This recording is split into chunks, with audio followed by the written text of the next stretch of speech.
like one of the points that you brought up is that women like to have fun. Very true. And one of the things that, feminism has brought about is maybe women have always had this side to them, but now they're free to express it, or they're able to disclose that, that this is what they like to do, as opposed to just being something that they have to keep in the background, because if they start openly talking about it, that becomes a problem, because they start getting shamed by, their friends, their family. If they're religious, that's another big issue, right? Even themselves, like they can be harsh on themselves. Exactly, right? Like they start thinking that there's something wrong with them because they enjoy sexuality. Obviously, there's nothing wrong with that. This is a conversation between friends. None of what is said here should be taken as legal advice. We are not experts in any way. Take what resonates and leave the rest. All right, welcome back, everybody. So, back at it again. Episode 73 today. Today, I've lost my headphones, so now we are just using the phone with no headphones. So we'll see how this goes. Apologies if the audio sounds a little bad. Or maybe it sounds better. I don't know. Because for some reason with the microphone, I sound like I'm talking out of a coffin or something. Because my voice is so monotone and stuff. Bro, you always sound like that.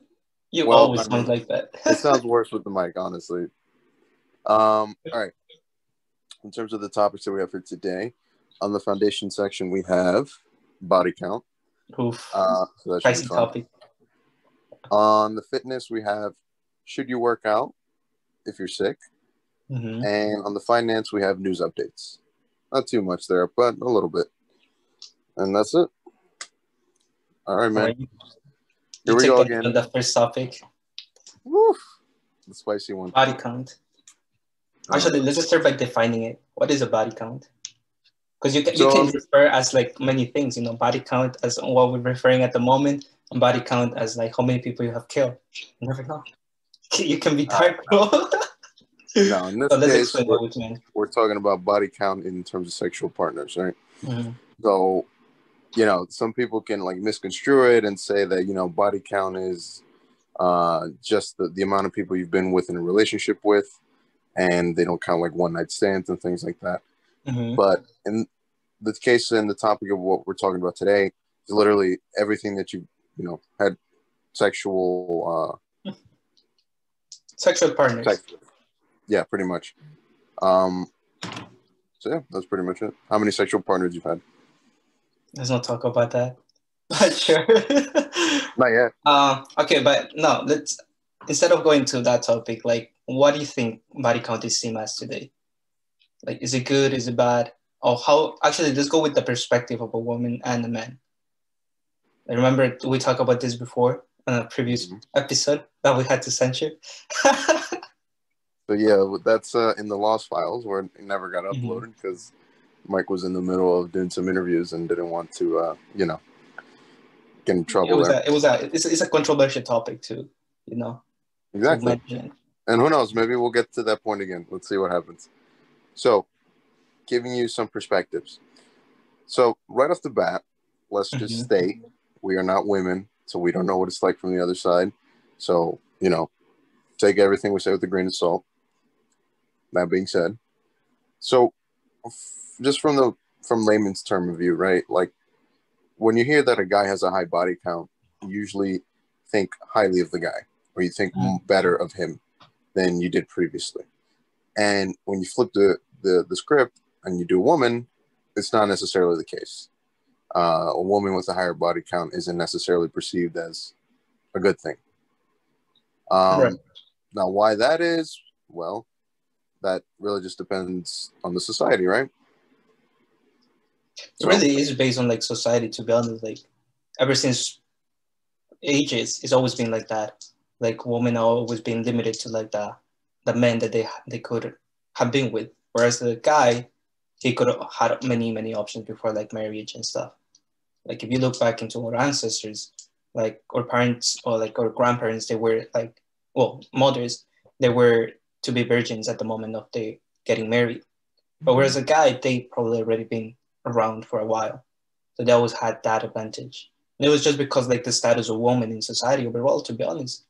But what would you say nowadays that we live in a more liberal, and we move into like a more liberal, and we talk about like feminism and in a previous episodes, like how do you see this a little bit different, or like people or society overall looking at it differently when it comes to like body counts?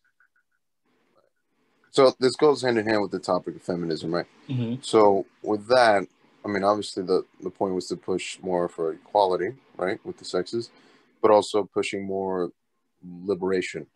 And that liberation comes in the form of the perception of body count for women, right? So one of the talking points of feminism now is to not shame women for having a high body count, because if men have a high body count and they're praised for it, so should women, or at least not be demeaned for it, right? And there's definitely something to that. I'm definitely not going to say that that's not a talking point there. But yeah, I mean, it's moving more towards it being more common for women to just have a higher body count and just be accepted for that. I would even say like having like a higher body count. I would say more like them also having the opportunity to have fun and not being judged because of it. Because like women, they want to have fun, same as guys, So the only issue was that if they were seen that they were like just around with any guy like a lot of times, then they get shamed for it. But nowadays we are more in a liberal like mindset, I would say. I mean, we're looking at things that are a little bit different, especially the new generations. And we're kind of in the middle. Like I always feel like our generation, like the 90s babies, we in the middle of like the shift on like viewings and stuff like that. For sure. I mean, at the end of the day, it's up to the individual at this point to just determine whether having a high body count or having a low body count is a good or bad thing. And, that individual's reality is going to be shaped by the society he grows up in, the community that he's brought up in, the views that his parents have instilled in him, right? The culture. And, we come from a more traditional background. So, usually we get taught that monogamy is the way to go. We get pushed, marriage and having a family, raising children. And, it's worked for people in the past, right? It's worked for our families. That's why we're here. Now, there's more information available to us, so we can make a more informed decision if that's the way we want to go about doing things, about, being more monogamous as opposed to being more open with our sexuality. Absolutely. And at the end of the day, like one of the points that you brought up is that women like to have fun. Very true. And one of the things that, feminism has brought about is maybe women have always had this side to them, but now they're free to express it, or they're able to disclose that, that this is what they like to do, as opposed to it just being something that they have to keep in the background, because if they start openly talking about it, that becomes a problem, because they start getting shamed by, their friends, their family. If they're religious, that's another big issue, right? Even themselves, like they can be harsh on themselves. Exactly, right? Like they start thinking that there's something wrong with them because they enjoy sexuality. Obviously, there's nothing wrong with that, because that's one of our human drives, right? Absolutely. To survive, live, and thrive, and fuck. Absolutely. One thing that I would say, there's some meaning to it, like just sex when it comes just for fun, and sex with like somebody that you actually have feelings with. So it doesn't really matter about like the number, but it will be like the quality, I guess. So yeah, you would hope so, right? Sure. All right. So how about this? Let me propose this question to you. So if the narrative is that if women that have a higher body count isn't necessarily a good thing, do you think that maybe due to the fact that they have more experience, that's a beneficial aspect to having a higher body count for you?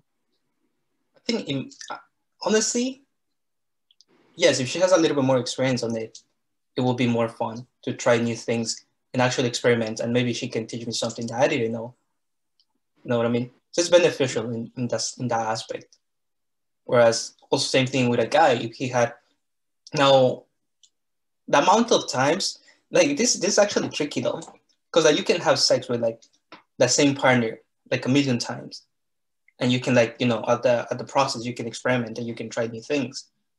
But at the same time, if you just have sex once with multiple women, it can get like a little bit monotone in a sense, because you're not really creating that connection or just talking about how can you improve your skills. You're just like having it. Okay. You know, you see where I'm coming from? What would you think? Which one would you be best? I would have to think of, I mean, obviously having a deeper connection is usually going to lead to more interesting adventures, right? Because, you know, so if you just literally, it's similar to just like doing a little taste test, right? Just very little, very lightly tasting, as opposed to actually enjoying the full course of the meal.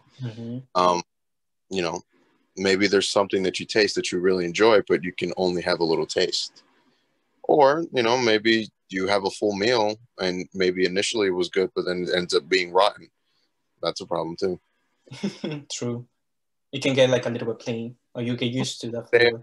Boring. Yeah. You know, that just kind of speaks to relationships in general.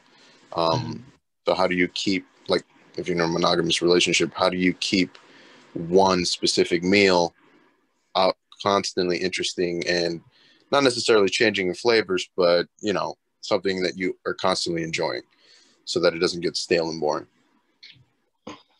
Right. Another thing interesting that you mentioned about like monogism. That's what you said? Monogamy. There you go. Nowadays, you can see a lot of relationships that they have become polymorphism, like polygamy. Polygamy. So, what are your thoughts on that? I mean, hey man, if you go back to our like ancestral past, that was the norm, right? You usually had one guy, multiple women, and usually had a harem because he was the man in charge and he had power. Now the dynamic is more shifting, where it's like one woman with multiple guys. Well, I mean, it really just depends on the people in the relationship if you're comfortable with that. Maybe. Yeah. Well, this concept is not nothing new. Like if you go to the Eastern areas, like in Asia or India, or like, you know, the Muslims, like they're allowed to have multiple wives. But I think like monogamy has been really attached, or has been part of Western societies more than anything. I mean, think about it. Like, look at the culture and the civilization that we've created, right? And you can say that one of the pillars of that was religion.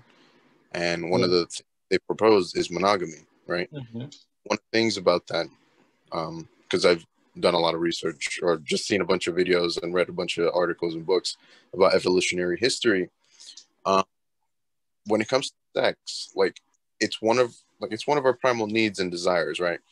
And again, if you go back to our ancestral past, when you have one dude that has multiple women, then that means that there's multiple guys that have no women.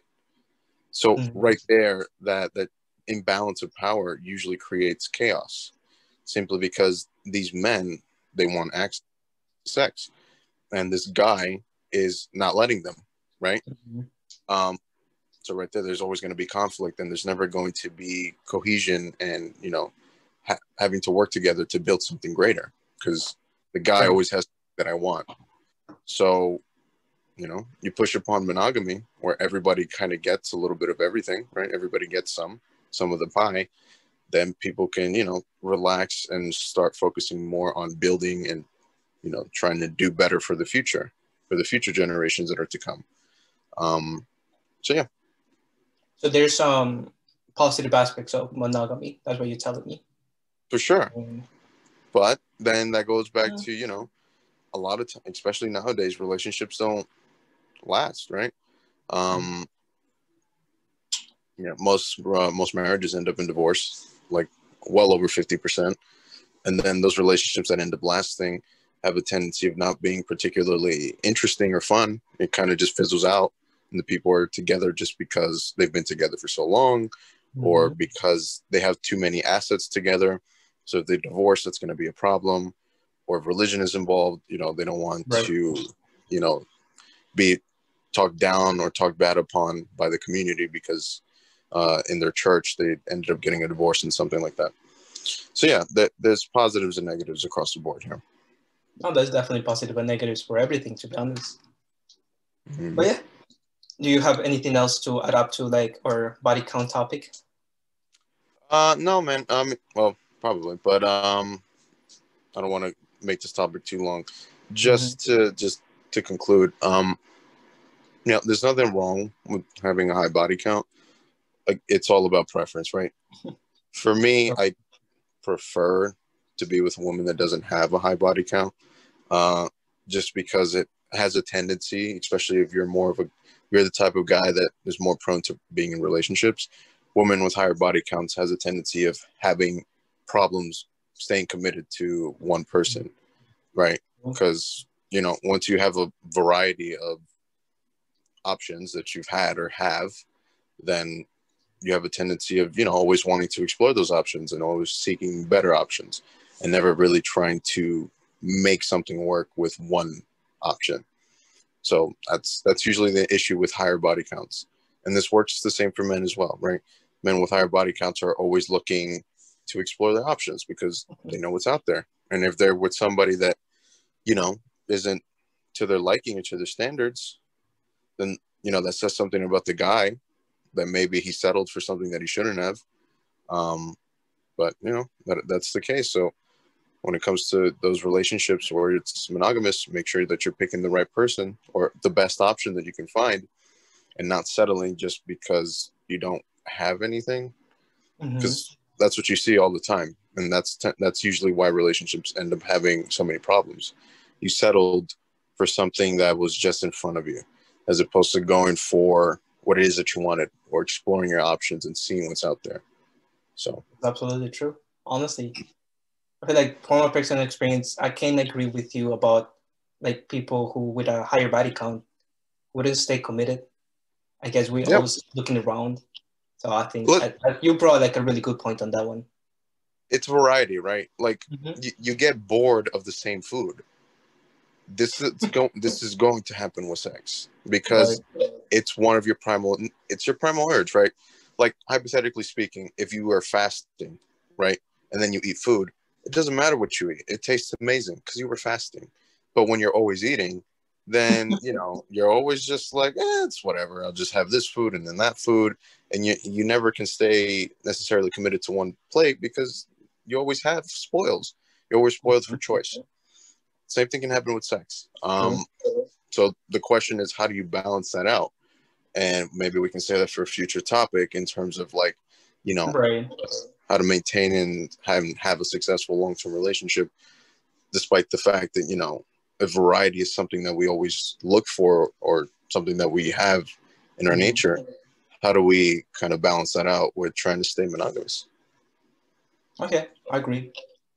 I don't have anything else to add to that, but yeah.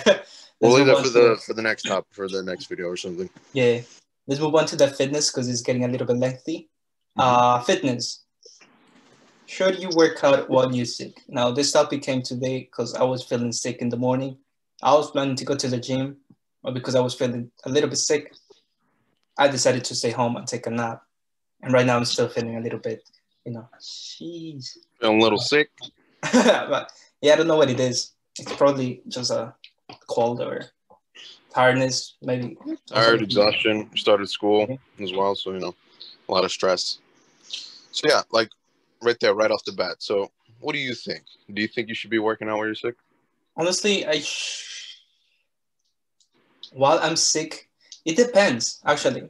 Because from my experience, sometimes when I work out and I sweat really nice, I feel good, knocked out. Next day, I feel better because it's all about a mindset.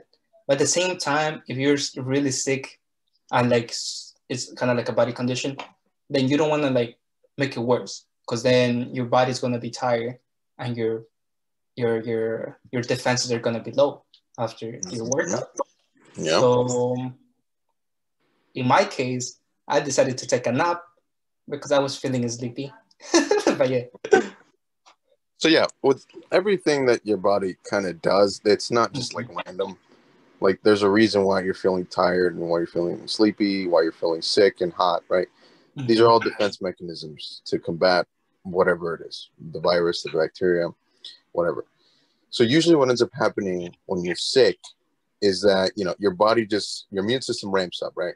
So everything starts turning on, right? You start getting a fever, turns up your body temperature, and the whole point is to try to kind of just burn out the bacteria, right? And get rid of whatever the virus is.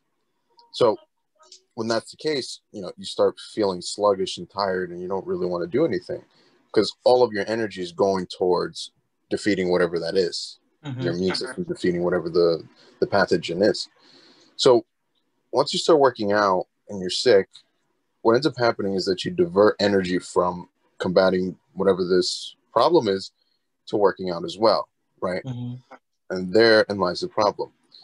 When you are doing two things simultaneously, like you're sick and you're working out, your body is now split in two.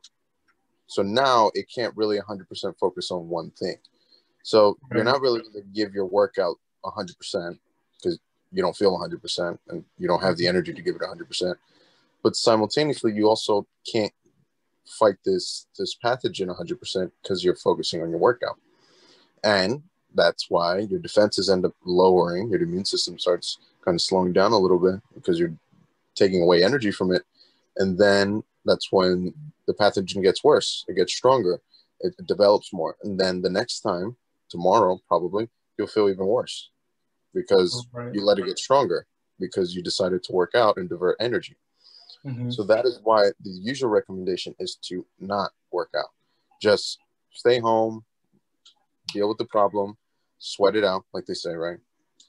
But focus on getting better. What about like if it's like you know, like people sometimes get sick mentally just because they're so exhausted and tired. Yeah. What about like gym being a cope mechanism to like put your mindset to focus? Because when you're in the gym, you just think about one thing, like sweating and getting stronger. Yeah. So like sometimes it's going to come down to that, right? Like, you know your body best. You know if like you are going out of your way to be lazy and now that's coming back and catching up to you and now you're feeling shitty and now you don't want to do anything. In those moments, that's exactly where you have to get up and go into the gym and do something because this is the process of your body kind of just deteriorating. You're just slowly but surely going to feel worse and more tired and more sluggish, weak, and you're not going to be able to do anything. And then that's going to put you in a mental state of like, man, why do I feel so weak? I'm not strong. I'm pathetic. I should be able to do more, but I can't because I'm weak. And it's just this vicious cycle.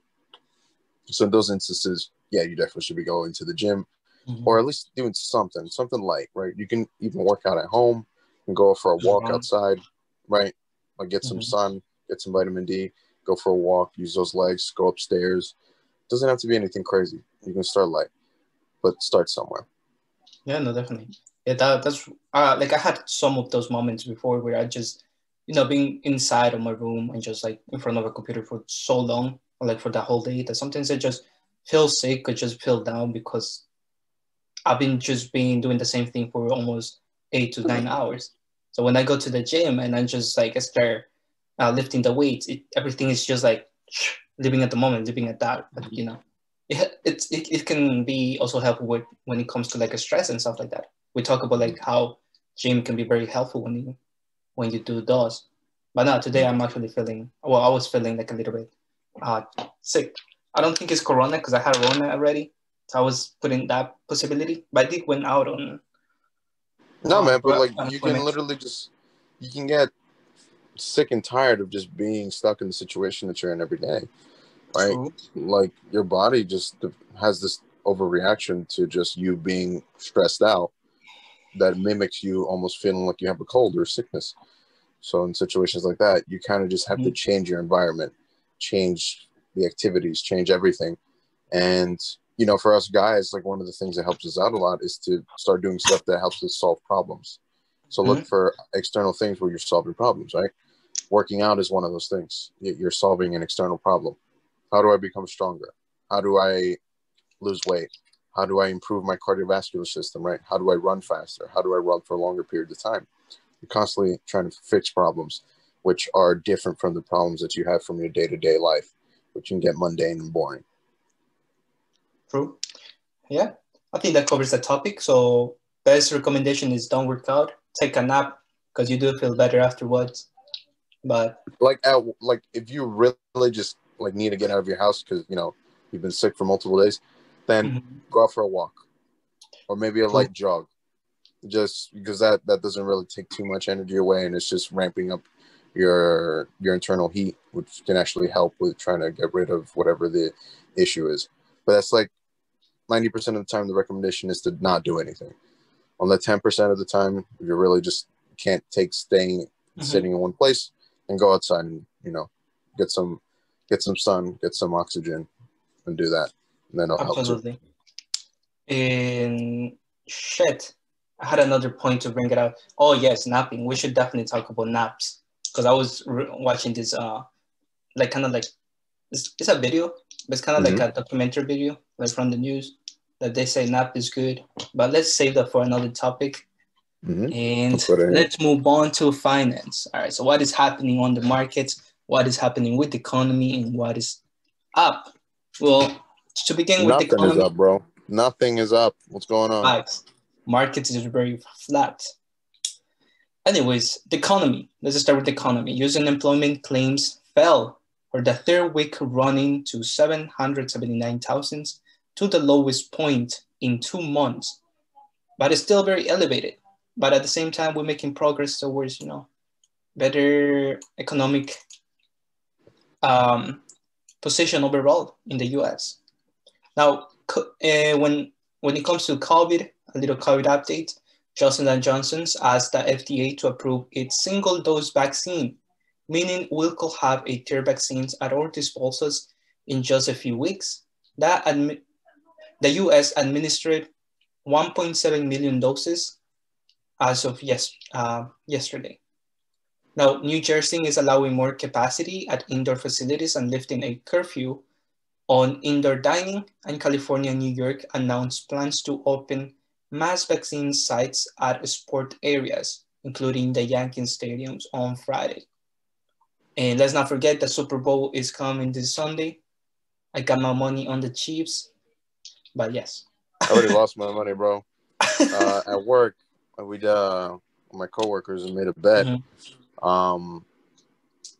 Who did I have? I had the Saints and what were the other ones?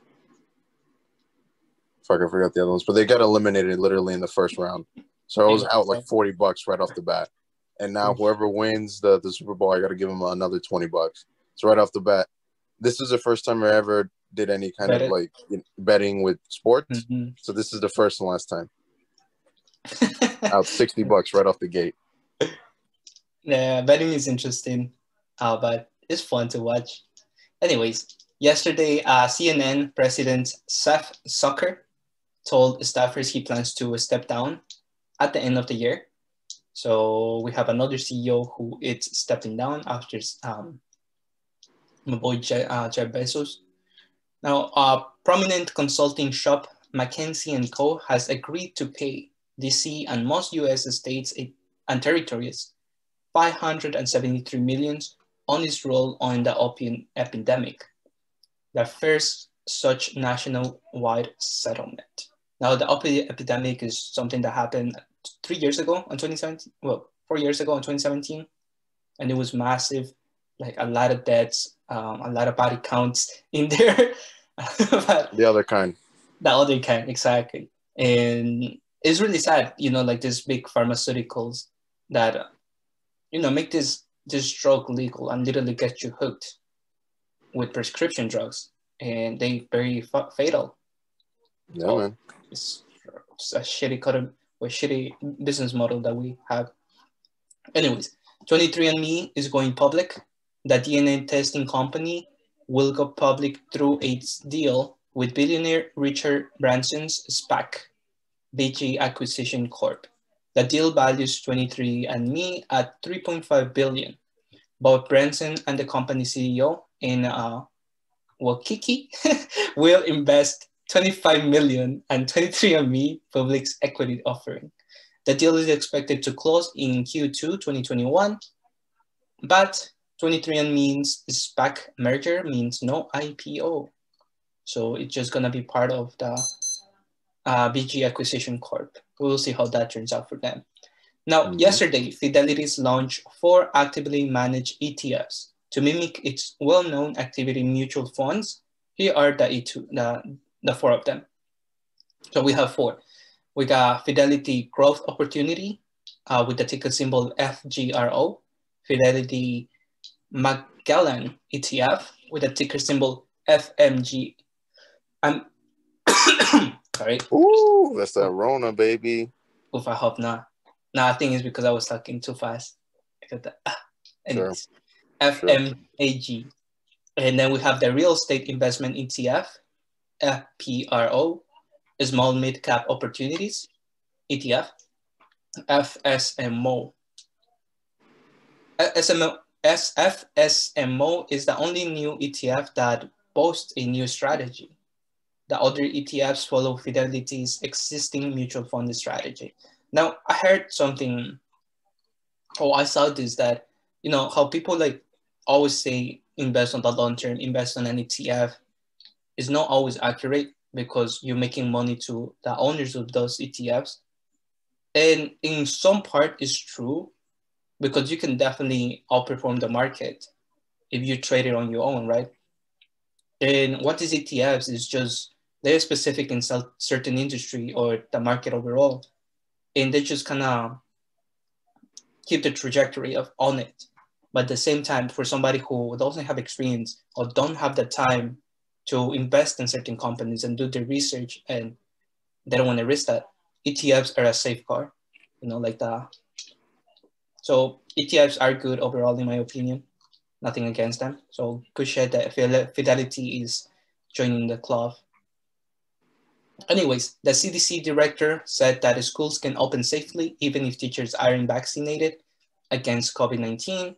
Parler CEO John Mace said he was fired by the company's board. So it's sad what's happening with Parler.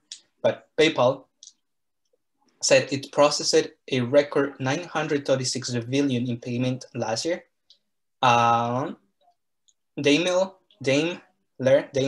is splitting its truck and Mercedes-Benz car business into 2 separate public companies. Any thought on that? Which one? Daimler, so the parent company for Mercedes-Benz. They're doing what again? They're splitting the truck and Mercedes-Benz car business into 2 separate public companies. So they're following a similar thing that Hyundai did, right? Mm-hmm. So yes. Hyundai, they did the split with Genesis and Hyundai. Exactly. Okay, I mean, I guess I can see that. I mean, so they're separating they're separating things like the G-Wagon and their SUVs, and relative to the cars, right? Right. Well, my guess is that well, not the G-Wagon. The G-Wagon, I think that belongs to Mercedes-Benz. Daimler, they manufacture a big truck, right, with the Mercedes-Benz branch. Oh, I gotcha. So they're I believe they're doing this because they want to push Mercedes-Benz to maybe a EV kind of sector with a more innovations happening, and they cannot do it if it's kind of like that business model for GM that they're doing everything in one company with one leadership. It can be tough to kind of balance it all out. Balance it out, exactly. So we will definitely see some changes or some innovations happening on the Mercedes-Benz branch, car business at least. Peloton sales grew an astonishing 128% last quarter, but because it's struggling to deliver products to customers on time, it's pouring money into supply chain capabilities, meaning less meaty profits. They're losing profit. Vale, the Brazilian mining company, will pay $7 billion to families and communities of the 270 people killed in a 2019 mining disaster. I wasn't wondering why Bale was so flat and down these past days. I have some cash on that for the long run. But anyways, it's always going back. And last but not least, another car manufacturer, Ford is slowing productions of its F-150 because of the global chip shortage. In other news, it's pledging to spend $29 billion in electric and autonomous vehicles through 2025. That's pretty much it on my end. What have you been trading? So I've been going back and forth now. So I jumped back on AMC, which is, man, I don't know, because, you know, the whole volatility aspect. So again, my thing is just trading. I'm not holding it long term because speculating how it's going to look in the long term. Even though you can make an argument that AMC is technically valued at a minimum of about like $20, $15 to $20 minimum, because that's where it was operating pre-pandemic, right? And hopefully when everything opens back up, if they can stay alive long enough, then they'll be able to get to those numbers again. But during this period of time where there's a bunch of closures and the pandemic is still active, AMC, a lot of it is just, you know, volatility spikes in terms of, you know, Wall Street bets kind of spiking, or people in Wall Street bets spiking the prices up, trying to get the shorts out of those positions. And then, you know, these hedge funds reloading and then shorting again, right? So they cover, they do their shorting, and then, you know, they get other positions and then they would do it again. And they've been doing this for a while now, right? So like the prices are staying pretty stagnant and they're dropping pretty fast, right? Pretty precipitously. You know, we had GameStop hit 500 and right now it's sitting at 66. It had a bit of a bounce in the morning, right? Because I think it rallied all the way up to like 90, and 90, then driven right back down, right? So like, you know, there's this back and forth battle that's happening here. So there's opportunities that are being presented pretty much every day, if not every other day. But the question is, do you really want to be stuck in the middle of that if things don't go your way? Exactly. So that's true. Always got to have good risk management. Good risk management. Yeah, I got caught in GameStop. I lost about like $200 on that because I just wanted to be part of the hype. But you gotta be able to trade with just a dollar amount that you're willing to lose. That's it. Facts. I was just curious about to see if it can run up, but well, nothing happened. No movement. We'll wait Monday, Tuesday. There's always another day.